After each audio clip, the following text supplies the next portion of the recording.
राजस्थान के एक छोटे से गांव में रामलाल नाम का किसान रहता था। 3 साल से बारिश नहीं हुई थी।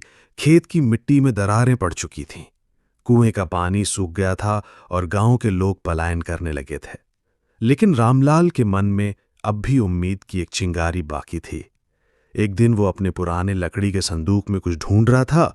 उसे एक छोटा कपड़े का थैला मिला, जिसमें उसकी दिवंगत पत्नी ने कभी बीज रखे थे। थैले में बस 3 बाजरे के बीज थे। रामलाल ने उन्हें अपनी हथेली पर रखा और सोचा, इतने कम बीज से क्या होगा।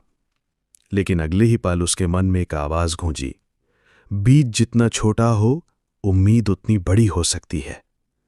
अगली सुबह सूरज निकलने से पहले वो खेत में गया। चारों ओर सूखी धरती थी, लेकिन उसने 3 छोटे गड्ढे खोदे और एक एक बीज बो दिया। फिर कुएं से आखिरी बचा पानी लेकर उन्हें सींचा। गांव वाले हंसने लगे, अरे रामलाल, इस बंजर जमीन में कुछ नहीं उगेगा। लेकिन वो उनकी बातों पर ध्यान नहीं देता था। दिन बीतते गए, सूरज हर दिन आग उगलता और तेज हवाएं मिट्टी को उड़ाकर ले जातीं।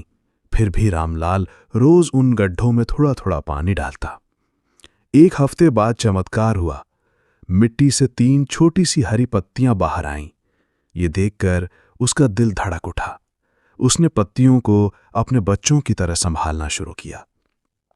लेकिन कठिनाई यहीं खत्म नहीं हुई थी। एक शाम तेज आंधी आई। धूल के तूफान में पूरी फसल उड़ने लगी। रामलाल ने अपनी चादर से उन पौधों को ढक लिया और पूरी रात वहीं बैठा रहा। सुबह जब तूफान थमा तो पौधे अब भी खड़े थे, थोड़े झुके हुए लेकिन जिंदा। 2 महीने बाद उन 3 पौधों में से हर एक पर दर्जनों बालियां आईं। पूरे गांव को हैरानी हुई कि जहां सालों से कुछ नहीं उगा, वहां हरी फसल लहरा रही थी। रामलाल ने बाजरे की कटाई की और बीजों को संभाल लिया। फिर उसने गांव वालों को बुलाया और कहा, ये देखो, एक मुट्ठी बीज से पूरी फसल हो सकती है, अगर हम मेहनत और भरोसा बनाए रखें।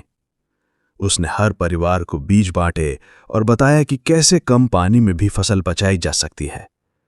अगले साल पूरा गांव बाजरे की फसल से भर गया। खेतों में हरियाली लौट आई और लोग जो कभी पलायन कर रहे थे, वो वापस लौट आए। रामलाल अक्सर अपनी पत्नी की तस्वीर के सामने बैठकर कहता, तुम्हारे छोड़े हुए 3 बीजों ने न सिर्फ मेरा बल्कि पूरे गांव का जीवन बदल दिया। और इस तरह से सूखा पड़ा गांव फिर से हरा भरा हो गया।